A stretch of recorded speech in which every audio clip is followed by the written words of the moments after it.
Plano ng Department of Transportation na i-post ang pangalan ng mga mahuhuli nilang pasaway na driver.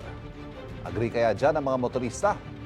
Live mula sa Quezon City, may unang balita si James Agustin. James, anong sabi ng mga nakausap mo? Ivan, good morning. Pabor naman yung mga nakausap ko mga motorista, maging mga pasahero ng papublikong sasakyan. Doon sa plano ng Department of Transportation na pagsasapubliko sa mga pangalan ng mga abusado at pasaway na driver. Sabi ng DOTR, pinag-aaralan pa raw nila yung legalidad sa pagpapatupad nito. Lahat na yata ng klase ng pasaway at abusadong motorista nakita na raw ng taxi driver na si Ronald sa 2 dekada niyang pagbiyahe sa lansangan. Ang motorcycle rider na si Domingo, nalagay na raw sa alanganin ng buhay dahil sa mga abusadong driver ng pampublikong sasakyan.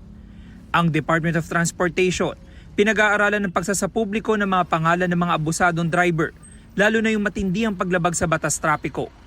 Ipapublish namin ang mga pangalan, pinag-aaralan na namin ngayon yan. Para lang matuto.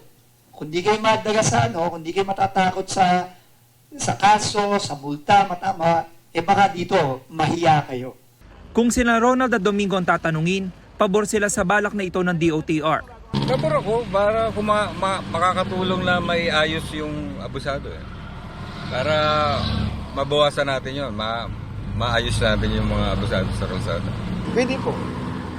Para pulutan ng aral ng mga ibang motorista. Ganyan din ang tingin ng jeepney driver na si Carlito. Dahil marami na raw buhay ang nasakripisyo dahil sa mga aksidenteng dulot ng mga pasaway na driver. Balagbag dito, balagbag doon.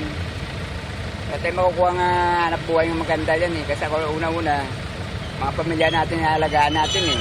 Ang ilang pasahero na amin nakausap, pabor din sa hakbang na ito ng ahensya. Okay na naman yun sir kasi para hindi pa marisan ng ibang driver. Para matuto sila, iwas sa disgrasya. Kasi ang iba kasi, masyadong mayabang. Nilinaw naman ng DOTR na pinag-aaralan pa nila ang legalidad sa pagpapatupad nito.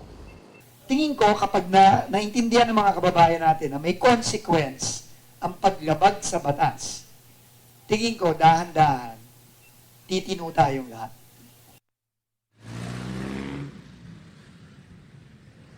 Samantala, Ivan, ito yung sitwasyon dito sa bahagi ng PhilCoa sa Commonwealth Avenue. Marami-rami yung mga pasahero na naghihintay ng masasakyan ngayong pasado alas 7 ng umaga. Punuan na rin kasi ilang mga papublikong sasakyan pagdating dito sa lugar. Silipin naman po natin yung lagay ng trapiko dito sa Commonwealth Avenue. Westbound po ito, nakikita nyo mga sasakyan na patungo sa Elliptical Road. Unti-unti na po dumarami yan at sumisikip na yung daloy ng trapiko dito sa lugar. Pero doon sa eastbound lane na patungo naman sa area ng Fairview ay maluwag ang traffic situation ngayong umaga.